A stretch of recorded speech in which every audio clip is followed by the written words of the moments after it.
Pour ce nouveau numéro, nous remontons le temps pour faire escale le 3 octobre 2000. Bienvenue pour cette nouvelle édition de Ça s'est passé, à la découverte des archives de TV 78. Et vous allez voir aujourd'hui que les problèmes de circulation à Saint-Quentin en Yvelines ne datent pas d'hier. Alors que le ton monte aujourd'hui entre Magny-les-Hameaux et Voisins le Bretonneux pour savoir où faire passer les véhicules, les anciens élus étaient déjà confrontés au même problème il y a quelques années. En cause, une voie, le CV7, qui relie Montigny le Bretonneux à Magny-les-Hameaux.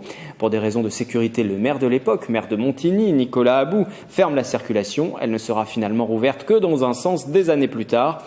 Et aujourd'hui, en 2018, toujours aucune solution, aucun compromis n'a été trouvé pour fluidifier le trafic.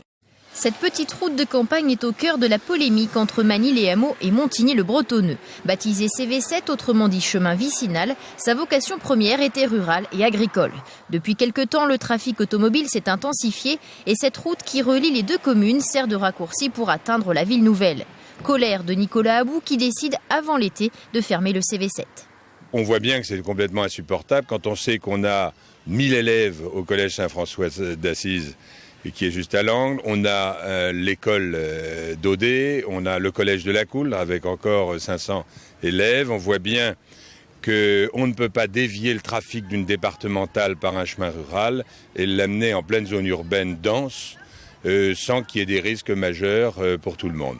Un comptage des voitures est alors organisé début septembre. 2500 véhicules empruntent chaque jour le CV7. 60% viennent de Magny-les-Hameaux, un quart de la vallée de Chevreuse. L'affaire se poursuit en préfecture avec une première réunion de conciliation. Le préfet a fait savoir que la fermeture ne se justifiait pas. Il y avait besoin encore de travailler.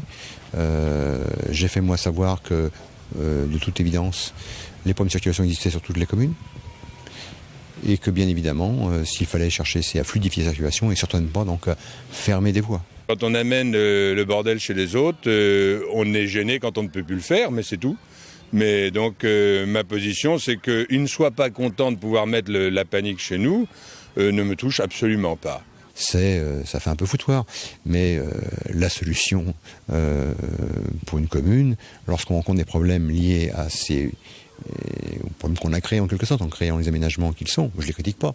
Il y a un certain succès, tant mieux pour la commune de Montigny, mais c'est pas en fermant la porte aux autres que les choses se régleront. Nous avons des vitesses excessives, nous avons le stop n'est jamais respecté devant Saint-François, jamais. Et en plus, on observe que du côté voisin, la voie E2 Sud, qui est le prolongement du CD 91, est vide. Donc nous ne comprenons pas pourquoi on veut absolument nous faire supporter un tel trafic et de tels risques, alors qu'il y a une voie qui a été faite pour ça et qui n'est pas utilisée. Troisième protagoniste, le maire de Voisins, contacté par la rédaction, qui préfère ne pas répondre avant la deuxième réunion de conciliation prévue mi-octobre dans le bureau du préfet. En attendant, le CV7 sera fermé à la fin du mois pour des travaux programmés de longue date.